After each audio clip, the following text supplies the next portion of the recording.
Abonnez-vous sur votre chaîne OSR Monde et activez la cloche pour ne rater aucune de nos prochaines vidéos. De débattre 24 heures sur 24. L'urgence, moi, nous devons colloque avec une stratégie. Nos stratégies, c'est notre stratégie de groupe. La stratégie de Pastef. Stratégie boobu noonu ku nekk am na ci mot bu mu war a wax. Tey ay conférence de presse, vous n'en avez pas marre. Tout le monde sait ce qui se passe au Sénégal. Tey yi nga bu ñu toppee ci conférence de presse yi matin midi soir on perd du temps. Président Ousmane Sonko man de bu fekkee ne mu ngi may déglu na commencer dès à présent à ouvrir des bureaux dans chaque quartier. Bureau de Pastef Guédiawaye, bureau de Pastef waxuma bureau yoo xam te ne dañuy wax nii rek kii mooy coordinateur bi dama wër këram de non loué leen benn local ngeen ne fii mooy Pastef Guédiawaye ku bëgg carte de membre fii lay ñëw fii mooy Pastef Parcelles ku bëgg carte de membre ci bureau bii lay ñëw tel jour telle heure on est ouvert de 8h à 9h Guédiawaye. Grand Yoff ñu ne fii moo nekk bureau Grand Yoff fii moo nekk siège Grand Yoff de telle heure à telle heure di mën nga jënd carte de membre.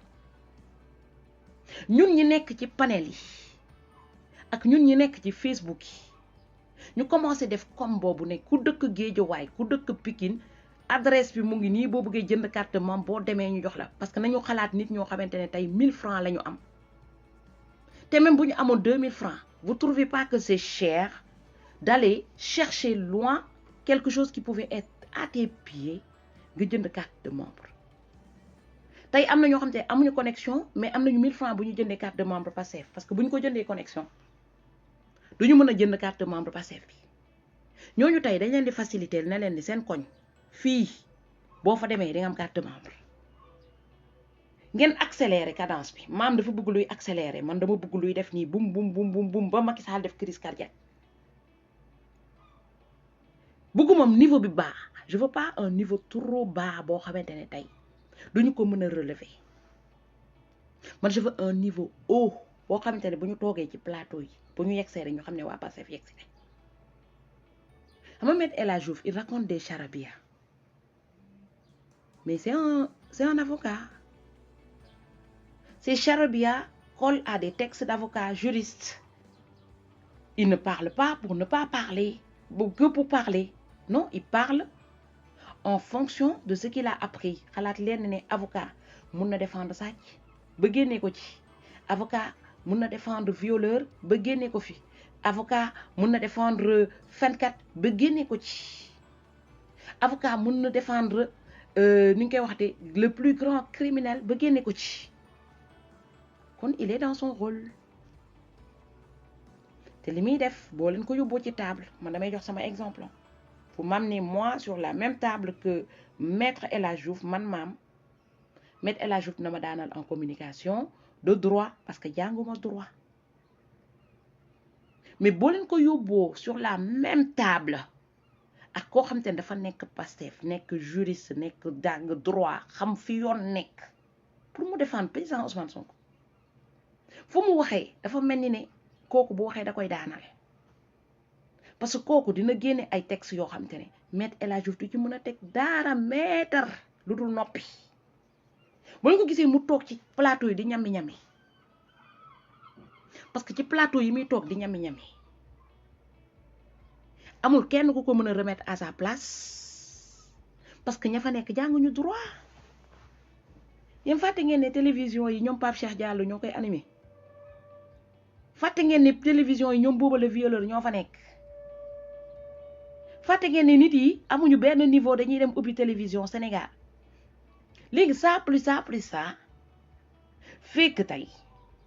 maître El Hadji Diouf fu mu dem du fa cuune parce que moom moo leen gën a jàng droit il faut dire les choses comme elles sont léegi nag bu ñuy yónni nit ne ko demal débat ñu ne la ne maître El Hadji Diouf la war a débattre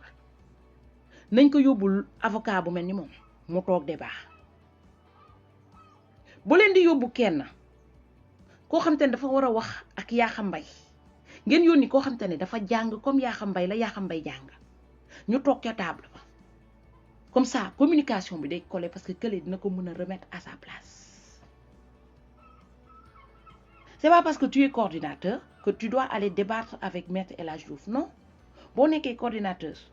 da nga mel ni maam jaaykatu carotte nga wala jaaykatu soble kenn du la yóbbu ne la demal débattre ak avocat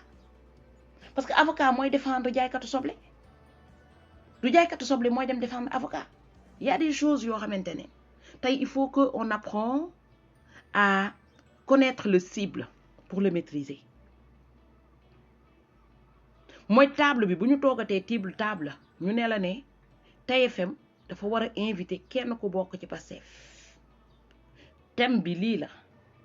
ngeen laaj TFM c'est qui sont les invités qui vont s'asseoir sur la table. Si on vous dit qui sont les invités, suivant les invités, le niveau des invités qui s'assoient sur la table, ngeen envoyé leen koo xamante ne tey jàng na thème bi nga xamante ne moom la ñuy waaja def mettre ko en place pour que kooku bu demee ñu mun leen daan. loolu bokk na ci stratégie premier bu ñu ko comprendre débat bu ñu dem ñun dañ leen di dóor ñenn ñi bàyyi nit picc day xam lekkam bu ñu nee conférence de presse ngeen dem toog ca table ba bu ñu nee télévision ngeen dem toog ca table yi ratatati te kenn yónniwu leen affaire du toog ci conférence de presse rek di ratatati rek la ñu war a bàyyi bu ñuy dem di ratatati nañu ratatati la ñu xam maîtriser lu ñu xam wax li nga xamante ne jàng nañ ko ñu bind ko ci ay livre mu nekk loo xamante ne kenn du leen woo fenn di ñu ridiculiser faut pas qu'on nous ridiculise dañu bëgg a defar on s'est dit on est les plus forts on est les plus intelligents on a les meilleures idées. Mais les meilleures idées, il faut les défendre. Il faut envoyer quelqu'un qui est à mesure de défendre ses meilleures idées. Les meilleures idées, tu ne vas pas envoyer Kouramaki Neko Kai défendre les meilleures idées de Makissa, de Pastef. Faut pas qu'on soit comme ces débiles-là.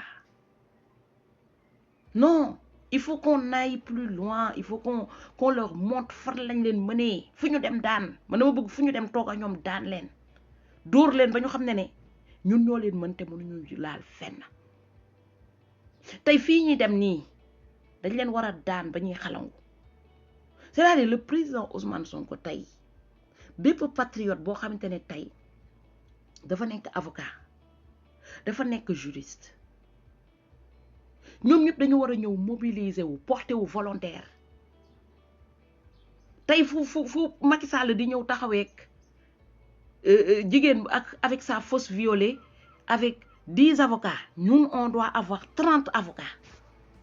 mooy bu ñu ñëwee rek salle ba dafa war a fee sax ay avocats ñu ne ñii ñëpp Pastef la ñuy défendre militants yëpp ñëw taxaw feesal foofu comme weñ bu ñu la nee doo leen jege tribunal doo leen jege assemblée bi wala doo leen jege tribunal bi ngeen dem ci koñu rukkaat yi yëpp ñëw taxaw boo leen taxawee ba ñëpp ne cooc ba foofu yëpp noir de chaleur de personnes maam da leen di wax rek ay stratégie de guerre ngeen tëdd yéen ñëpp ci suuf mu nekk loo xamante ne parce que bés bu ñuy juger président Ousmane Sonko médias internationaux yëpp dinañ ñëw c'est pas pour un rien ñu jël Sénégal def ko meilleure destination d'Afrique au moment où on parle du problème de président Ousmane Sonko parce que multinationales yi du point de vue international ñu ngi relever niveau Macky Sall ngeen xam ko ngeen bañ ko xam ñu ngi koy relever léegi nag comme ñu ngi koy relever di ko jàppale du point de vue international yéen boo leen di xeex moo tax nee naa leen boo leen di génn naan da ngeen di manifester da ngeen def lenn seen yëre yi nga xamante ne doo leen ko sol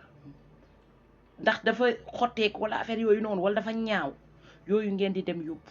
soxlawu ngeen di cravate c'est pas le moment bés bu ñu doonee président de la république bu boobaa di nga maam démb doon na rouge bu boobaa da ciy wut fuchsia da ciy wut couleur bu nekk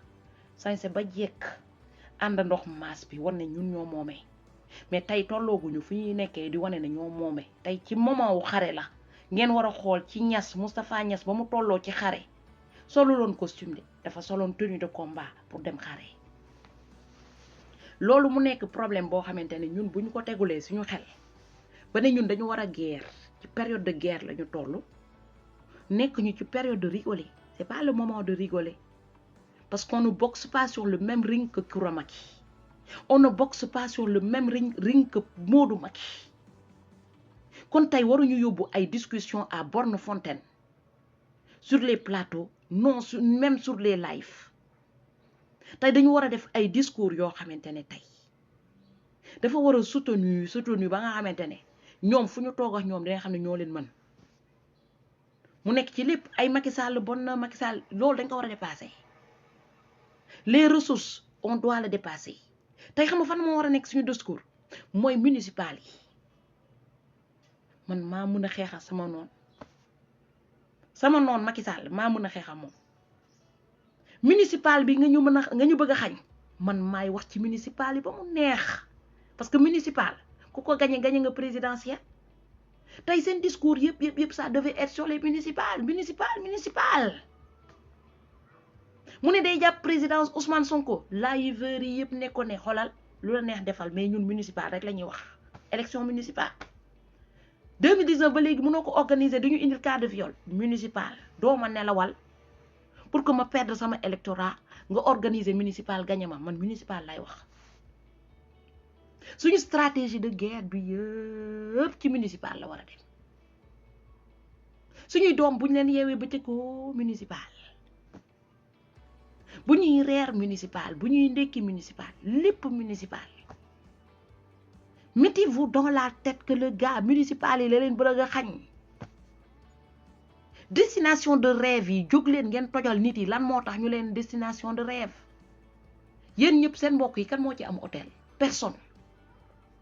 pourtant dégg laa wax balaa ñuy woo naan maam nee na diffamation c'est des rumeurs ah Macky Sall parce que dégg naa da ngay porter plainte ay diffamation y a des rumeurs qui disent que sa jabar am na Sénégal hôtel y a des rumeurs qui disent que Abdou Diouf am na Sénégal hôtel yéen ñëw ñu ne leen de destination de rêve ñu war a dem ñun waa Pastef xool hôtel yi nekk Sénégal yëpp qui sont les actionnaires pourquoi on nous vend des destinations de rêve alors que le peuple crève de faim ils n'ont pas les moyens de construire des hôtels ngeen ñëw tegal ko nit yi ci table bi bu dee ñoom ñoo ko moom ngeen war leen ne tel hôtel Macky Sall moo ko moom les papiers sont là bu fekkente ne ñoom binduñu ko ci internet bi kan moo moom hôtel bi ah ngeen ne kon ay hôtel yoo xam te ne des hôtels fantômes existent au Sénégal hôtel yoo xam te ne amuñu propriétaire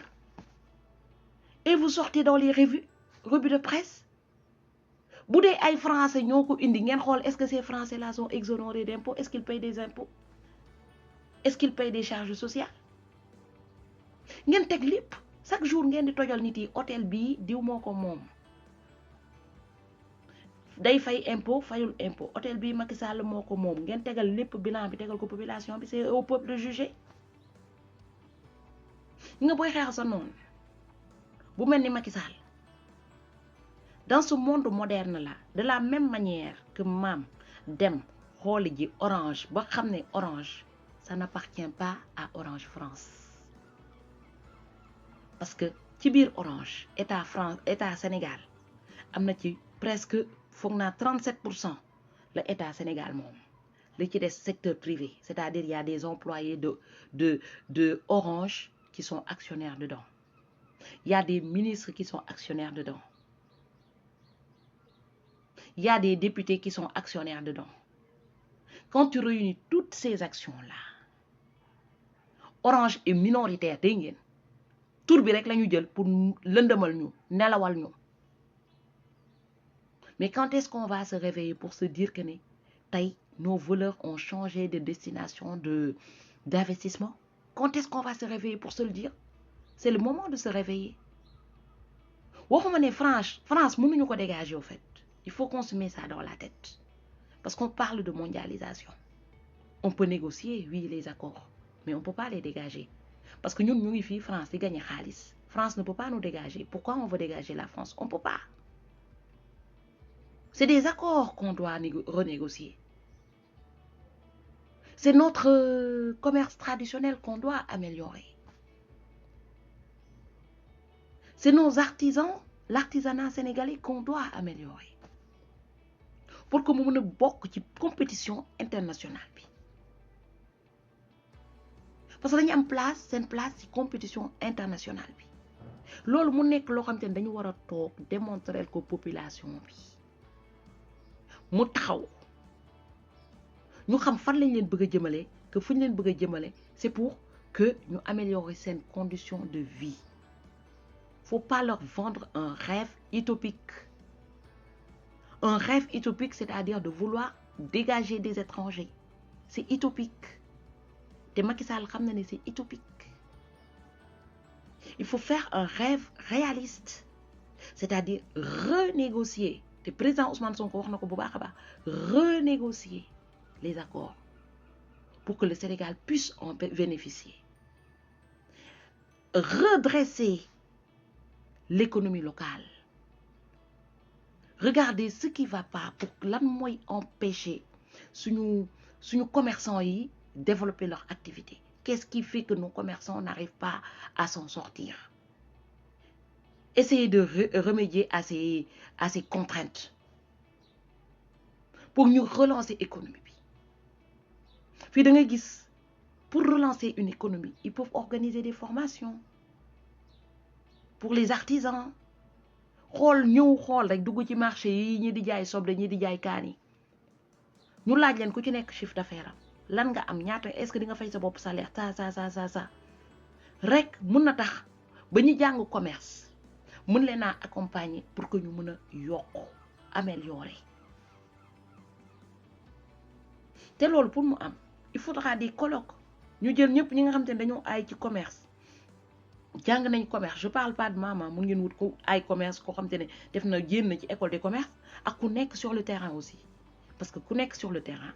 moom koo xam te ne par exemple nekk na sur le terrain il a déjà développé des activités et qui s'en sort et qui est patriote qui a envie de partager son savoir-faire avec les autres pour que ñu mën a développer seen activité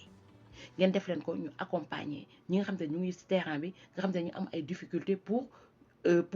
ñu développer seen activité. Augmenter les coopératives. Coopératives entre les commerçants. Coopératives d'éleveurs. Mais quand je dis coopérative, pas ngeen toog rek di waxtaan rek di dem di xool yi kuy investir ak kuy jënd. Non, non. Tey je vois, boo ñëwee fii France tey, Omar Bandia maa leen nuyu bu baax a baax. Tu vois, par exemple, da ngay gis des éleveurs qui n'ont pas les moyens d'ouvrir un hypermarché comme Auchan. Ku nekk day indi dërëmam ñu jënd local ñu jënd entrepôt ñu tabax seen entrepôt bu ñu matalul ñu dem xool ci population locale bi ku mën a indi dañ naan par exemple il nous faut par exemple 10 milliards pour créer un hypermarché 10 milliards comment on peut faire pour avoir les 10 milliards ñu ne xam nañu def dañuy wut 1000 personnes 10 000 personnes yoo xam te ku nekk day indi 1 million ñu teg ko sur la table bu ñu ko tegee sur la table on met l'hypermarché en place 10 millions quand je te dis par exemple bu amee benn paysan boo xamante ne il a l'équivalent de 10 millions en bœuf l'autre am na 10 millions équivalent en poulet par exemple day indi poulet ñeneen ñi bu ñu amee espèce boobu la ñuy jël ñu def locaux yi bu ñu defee loolu ba pare am nañu benn chiffre de base ils vont commencer à développer leur activité su ko defee ñoom ils vont faire comme Auchan avec des associés bu benn chaîne bi marché bi bu ñu defee bénéfice beneen année bi ñu def ko beneen koñ bi te quand tu dis 10 millions de bu ñu amee xaalis boobu noonu ñi indi xaalis bi déjà ku ci nekk am na njabootam day lekk day naan am nay xaritam am nay cousin wam donc vous avez déjà une clientèle de base parce que nit ki du bàyyi boutique am di dem di jënd ji boutique jàmbur cette clientèle de base, plus la publicité que vous allez vous faire, déjà, vous avez déjà fait une structure de base. Boba Auchan bu ñëwee dafay ñëw indi dafay ñëw fekk fi benn structure boo xam te même bu Auchan ñëwee ba pare même si Auchan est déjà là, nous on peut toujours chercher des moyens financiers pour contrer Auchan. Ak ñu ko mën mais pour nga mën ko du n'importe qui moo koy mën non da ngeen di xool ko ñi nga xam te ne xarañ nañ ci domaine boobu noonu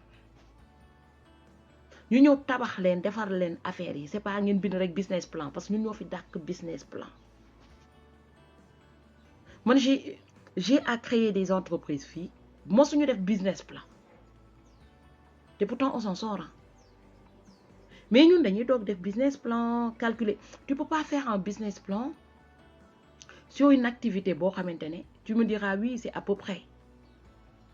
mais la clientèle bouge, le monde évolue, les concurrents sont là. Mais tout ce que tu écriras sur le business plan n'est pas forcément ce que tu vas trouver sur le terrain. Parce que le terrain évolue tous les jours. Donc ne perds pas trop de temps sur le business plan. Fonce. Il y a des projets dans les placards. Il y en a beaucoup. Parce que les gens savent écrire des projets, mais ils ne savent pas réunir les moyens pour mettre en place leur projet.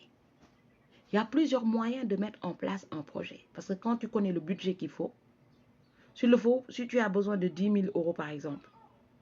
il y a mon collègue financé. Mais commencez par faire un flyer, commencez par le tout. Chaque jour, tu fais bénéfice, et que tu te diras, j'ai commencé aujourd'hui, il me faut 10 000 francs par jour ou 20 000 francs par jour. Tant de mois, dina am capital bi nga xamantene mo may permettre mo meuna créer li may créer. Après il y a autre chose, il y a des gens qui sont au Sénégal qui veulent avoir des partenaires.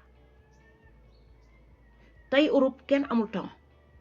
Man j'ai pas le temps. Quand tu m'appelles, tu me dis oui, est-ce que mën nga ma wutal partenaire? J'ai pas le temps. Même mes fournisseurs à un temps di wax ñom commande rek lañu sék. Mais les gens qui sont au Sénégal, il y a l'internet, il y a les pages jaunes, da ngay dugg damay jaay fruits et légumes. Wala dama bëgg jaay soble, wala dama bëgg jaay n'importe qui, même de la viande. De la viande bio par exemple, parce que de la viande bio, ils vont même en chercher en Hollande. Da ngay dugg ci internet bi. Nga xool ñi jaay yàpp yëpp wala ñi jaay jën yëpp nga jël seen numéro de téléphone. Tu appelles un par un pour vendre tes produits. C'est-à-dire il faudra des commerciaux. Le monde n'est plus de bouche à oreille ou bien de relationnel à relationnel. Non. Le monde d'aujourd'hui marche par téléphone, marche par mail. Nga jël sa téléphone nga woote, ainsi de suite. Et c'est de là que tu vas te faire ta propre clientèle. Tu vas être autonome sur toute la ligne. Le monde est grand. Ñu tok Sénégal ne aw ma liggéey. Aduna dafa yaatu. Néna mbalit mi nek seen buntu kër yi sax mën ngeen ci def liggéey. Xëy rek di for mari déchets alimentaires yi rek mën ngeen ci defar compost, mën ngeen ci def liggéey. Sauf que les gens ne cherchent pas de savoir. Dañu bëgg ñu déxal leen lépp ci plateau en or comme Adji la fausse violée. Ils veulent trop de facilité. Tay facilité bi ngeen bëgg. Monde bi ñu nekk, rien n'est facile. Rien n'est facile. Monde bi ñu nekk, lépp dañ koy fight. Monde bi ñu nekk oblige que chaque Sénégalais qui veut réussir doit lui mettre les conditions pour qu'il puisse réussir. Fii du Macron mooy fëgg buntu kër ku nekk. Ne la kaay mu wutal la liggéey. Ñun ñu ngi liggéey fii ba ñu dalee liggéey ba léegi du état français moo ñu jox xaalis nañu am ubbi leen entreprise. Non, ñun ñooy fay di jël suñu xaalis di teg brique par brique brique par brique amuñu alal mais au moins am nañu luy tax ñu lekk di naan di dund normalement xale yi nekk Sénégal faut pas non plus qu'on vous vend des rêves utopiques c'est pas l'État qui va vous chercher du boulot c'est à vous d'avoir un esprit créatif génne seen xel ci mbumbaay ci lëmbal ci fecc ci lèche-cul pour réussir lèche-cul pour réussir c'est comme le foot 1% des footballeurs vont réussir dans le foot lèche-cul aussi tu vas me dire 0,5% de lèche-cul vont réussir dans la politique loolu yëpp mu nekk cadre boo xamante ne tey yéen a war a def seen plan def li nga xamante ne mooy tax ngeen avancer la famille Muet bi nga xamante ne ñoo moom Auchan ils n'ont pas bac plus 10 hein ils n'ont pas bac plus 10 ci butiku mbagg mooy pël Fuuta yi ngeen di reetaan bés bu nekk ci lañu commencé sauf que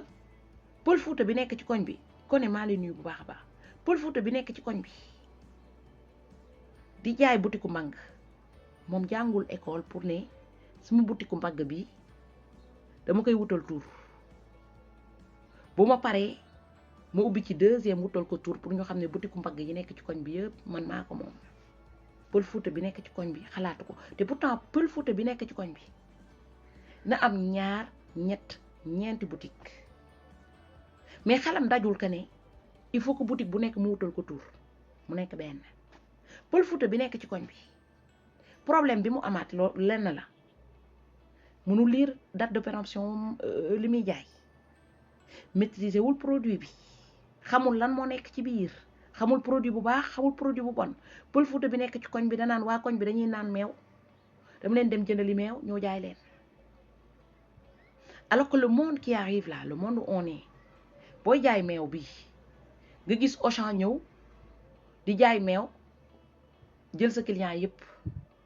da ngay réfléchir pour xool ban meew nga mën a jënd ba mën a récupérer client wu Auchan c'est comme ça que le monde marche tey si on se dit qu'on vire Auchan on est les rois des cons qui va perdre dans l'histoire c'est la clientèle il faut toujours une concurrence dans un pays concurrence mënta ñàkk concurrence mënta ñàkk c'est au profit du peuple sinon le peuple va pleurer toujours parce que tant que mu ngi am concurrence entre les deux entre le commerçant local et Auchan bah, chacun va chercher à mettre en place le meilleur produit parce que ku dem jënd ci Auchan meew biir bi daw mu dem jënd ci boutique mbagg bi mu gis ne feebarul mais day continuer jënd ci boutique mbagg bi les gens ne sont pas cons léegi tey da ngeen am beneen concurrence dàq ko mooy cuune dàq Auchan mooy ñun on est des cuune tu sais pourquoi on est des cuune ça veut dire que comme on sait que eux ils ont les meilleurs produits ils vendent mieux ils gagnent bien donc ñun dañ leen di dàq pour mën a récupérer seen client parce que ñun mënuñu def ñoom li ñuy def par contre ñoom bu ñu fi nekkee ñun ñu jàng ñoom li ñuy def ñu gën leen kaa mën ba récupérer seen client yëpp ñoom ñooy demal seen bopp te boobaa on a gagné man dama bëgg ñu gagné bëgg ma ñuy def yëfu cuune di nga tant que ñu ngi def yëfu cuune bah qu'est-ce qu'ils vont faire ils vont soutenir ceux qui les aident ils vont les soutenir te boo gisee ñuy soutenir Macky Sall parce que xam nañu population bi yeewul te saay bu xëyee day lekk day naan dafa am ay besoin day def ay greffage day dund day def lii donc moo tax ñuy soutenir Macky Sall parce qu'il y a beaucoup de finances qui sont en jeu parce qu'il gagne énormément d'argent sur notre dos parce que ñun yeewooguñu boo gisee une personne comme Adji Sarr gis ngeen perruque yu muy takk man maa ko ëpp salaire perruque yooyu man sax awma ko nga gis koo xamante ne simple masseuse Sénégal 20 € de massage lay def ñaata client la ñuy am par jour comment elle peut se payer des perruques qui coûtent 300 €, 400 €. loolu rek mën na leen a mettre la puce à l'oreille pour vous dire que c'est une pute ngeen baal ma ci terme bi parce que man sama famille bu ma wóor ba léegi man ba ma nekkee Sénégal amul kenn ku yëkkati 300 € dama jënd ko mèche amut sama yaay amoon na yeneen priorité lu dul yëkkati 300 €, 300 €, 200 000 ci comptam ne ma am jënd ko mèche ndaxte ku dem ba am 300 € pour loolu foog naan doo dem di massé pour 20 €, pour 20 000 francs da ngay dem def ci beneen liggéey supérieur muy xale bi rien que son emploi quand vous regardez sa façon de s'habiller niveau de vie elle fait autre chose que de masser ça c'est sûr loolu rek damat ngeen xale bi te loolu rek je fais des tours de live ngeen di nekk di wax ne xale bi lii ak lii la mais xale bi cadre niveau de vie bi muy dund à 20 ans man bi may am 20 ans nekk Sénégal et que j'avais une parce que xale bi lu ma comprendre mooy parents wu ñu ngi dëkk ba donc elle a pas les moyens man bi may am 20 ans Sénégal foog naa ne sama yaay ba ma mayoon 1000 francs a bëri na tellement que am na yeneen priorité parce que quand tu as des enfants à nourrir tu vas pas prendre nga am ci 4 5 doo jël ay 300 li waroon dundal 5 enfants yi nga koy jox benn xale mu ci jënd greffage on est d'accord c'est que tu es le roi des cons mais tey suñu situation d'un pays fait que on a des enfants perdus moo tax ku mel ni Adji Sarr buñ ko ne tey kañ jox la 1 milliard nga ne président Ousmane Sonko de la violer moom gëmul boppam moom danaan ah man je prends les 1 milliard je suis milliardaire tout de suite c'est ce qu'elle voit elle voit pas les contraintes parce que xalaat na ne moom dina dund ba dee te du mën a liggéey 1 milliard te pourtant mën na liggéey 1 milliard elle n'avait pas besoin de faire toutes ces paperasses là il y avait d'autres moyens qu'elle pouvait faire et gagner des milliards tey lii arrivé na les gens rigolent mais demain kan la ñuy jàppaat encore moo tax may wax chef religieux yi may wax képp ku nekk góor Sénégal lii seen combat la parce que lii bu jàllee yéen ñëpp ñu nekk góor am liggéey am situation am kër gel day gis ne yow am nga kër fii ci koñ bi moom mënul jëndal boppam kër mu ñëw cokkaas la dem porter la plainte ne danga kaa violé bu ñu paree bu ñu ñëwee pour demander dommage et intérêt qu'est-ce qu'ils vont faire ils vont saisir ta maison ils vont mettre ta famille dehors moom mu récupérer sa kër tranquillement parce qu'il faut nga dédommager ka tey cette histoire mun naa ne tey dañu offenser tous les hommes sénégalais si yéen la ñu offensé yéen góor yi nekk Sénégal yëpp la ñu offensé parce que première attaque la leen Macky Sall def pour réduire leen à zéro néant ñenn ñi nañ toog ne non président Ousmane Sonko la lii la mais il vous a offensé boo leen ko bàyyee mu jàll son train de vie Moustapha Dramé je t'assure son train de vie tu peux même pas imaginer man damay xool photo mi yëpp amul benn photo bu mu njañu man dama naan gis xale yi jóge dëkk ba ñëw Dakar dañuy taxañ seen bopp yi amuñu luñ jëndee greffage ay mèche dañuy def mèche 2000 francs mèche 1000 francs mais xale bi ñëw defal la benn perruque boo xamante ne maam sax laa la wax amul maaka ba jënd ko perruque baa ngi briller parce que xam leen àdduna man perruque bii nii 3 ans maa ngi ko yore 3 ans parce que dama xam sama bopp picc day xam lekkam mais yéen vous pissez plus haut que votre cul xale yi nekk Sénégal foog ngeen ni nii dañ leen xool vous êtes les plus cons de la terre ay connasse ngeen connasse parce que il faut vraiment être con pour vivre comme vous vivez ñu nga fii boo leen ñëwee Europe ndeysaan xale yi dañuy ñoom ñëpp ku ci bëgg a jënd sa bopp greffage da ngay jënd sa bopp greffage parce qu'ils font des petits boulots ñii dañuy def babysitting ñii dañuy def heure de ménage moo tax nekk tiers monde dafa métti mettre tiers monde nekk tiers monde bëgg a dund comme ñi nekk ci Europe dafa métti torop parce que ñi nekk ci Europe dafa am liggéey yoo xamante ne yéen nangu woo leen ko def yéen waa tiers monde te xale yi ngeen gis ñu ñëw vacances yëpp Sénégal am seen âge yi demuñu cagatu ji de ji ñu nit viol pour mën a dem vacances